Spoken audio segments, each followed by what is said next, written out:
अन्य खेलों की तरह क्रिकेट में भी कुछ ऐसे नियम हैं जिनका उल्लंघन करने पर सज़ा मिलती है, और वो सज़ा 50% मैच की फीस काटे जाने से लेकर 1 साल के प्रतिबंध तक होती है। जैसा कि आपने देखा, 1 साल का प्रतिबंध झेलना पड़ा था स्टीवन स्मिथ को, ऐसा ही प्रतिबंध झेलना पड़ा था डेविड वार्नर को, और अब आईसीसी विचार कर रही है बॉल टेम्परिंग को लीगल बनाने की। आप चौंक गए होंगे मेरी इस बात को सुनकर, लेकिन ये बिल्कुल सच है, क्योंकि कोरोना वायरस जो कोविड-19 का जो प्रकोप चल रहा है दुनिया भर में, इसको लेकर आईसीसी की कमेटी के अंदर इस तरह की बातें उठी हैं कि क्या हम जो बॉलर जो है थूक लगाता है, थूक का इस्तेमाल करता है, या पसीने का इस्तेमाल करता है, या टॉवल से गेंद को रगड़ता है, इससे कोरोना वायरस जो है इसके फैलने के आसार और ज़्यादा बढ़ जाएंगे। बहुत ज़्यादा ये इसे साफ़ सुथरा नहीं कहा जा सकता, लेकिन इसके लिए अब गेंदबाजों का पक्ष अगर देखें, क्योंकि सारे नियम जो क्रिकेट के हैं वो बल्लेबाजों की ज़्यादा अनुकूल हैं, गेंदबाजों के लिए उतने ज़्यादा अनुकूल नहीं है। इसी बात को ध्यान में रखते हुए आप गेंदबाजों को भी, खासकर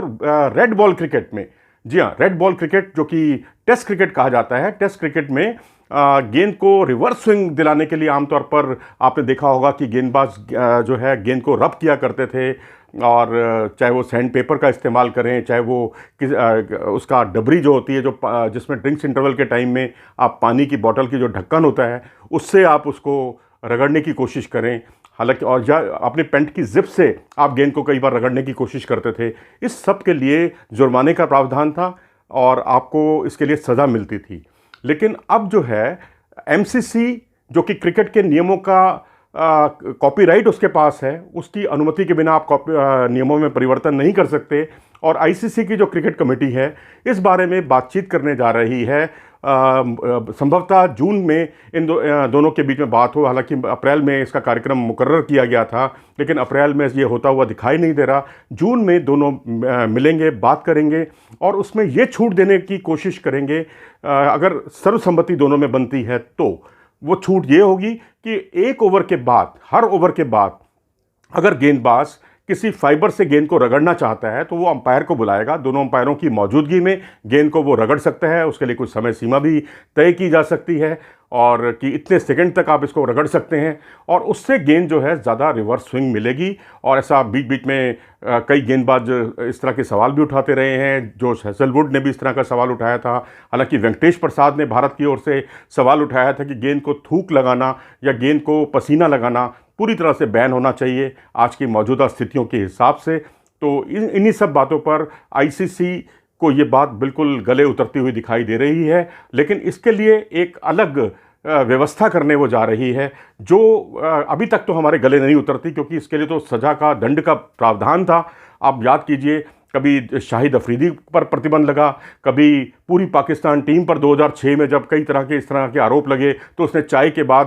टेस्ट मैच के दौरान चाय का खेल जब हुआ तो उसके बाद चाय के बाद उतरने से मना कर दिया था इंग्लैंड के खिलाफ, और इंग्लैंड को विजयी घोषित कर दिया गया। वकार यूनुस पर इस तरह के आरोप लगे, और तो और सचिन तेंदुलकर पर बॉल टेम्परिंग के आरोप लगे, राहुल द्रविड़ पर इस तरह के आरोप लगे, फाफ डू प्लेसी पर इस तरह के आरोप लगे। आरोप क्या, बल्कि इनको सज़ा भी मिली इन सबको, जिनके मैंने आपको नाम लिए, फाफ डू प्लेसी और तो और एंडरसन और ब्रॉड, इन्हें भी दोषी पाया जा चुका है बॉल टेम्परिंग का। और जो लेटेस्ट घटना थी 2018 वाली, जो साउथ अफ्रीका के खिलाफ जो प्रतिबंध झेलना पड़ा था डेविड वार्नर को, और 1 साल का बैन लगा था, स्टीवन स्मिथ पर भी लगा था बैन। तो उसके बाद से अब जो अपराध की श्रेणी में आते थे, अब उसे मान्यता दिए जाने के पर विचार किया जा रहा है, और ये बहुत ही दूरगामी परिणाम इसके आ सकते हैं कि क्या बॉलर जो है एक गैर कानूनी तरीके से गेंद को अगर रगड़ता है और उसको आप मान्यता दे रहे हैं, मान्यता देने जा रहे हैं, तो इसके भयंकर परिणाम सामने आ सकते हैं। गेंद ज़्यादा रिवर्स स्विंग होगी। हालांकि इसमें एशियन सब कॉन्टिनेंट की टीमों को तो निश्चित तौर पर इसका ज़्यादा लाभ मिलेगा इस नियम का, लेकिन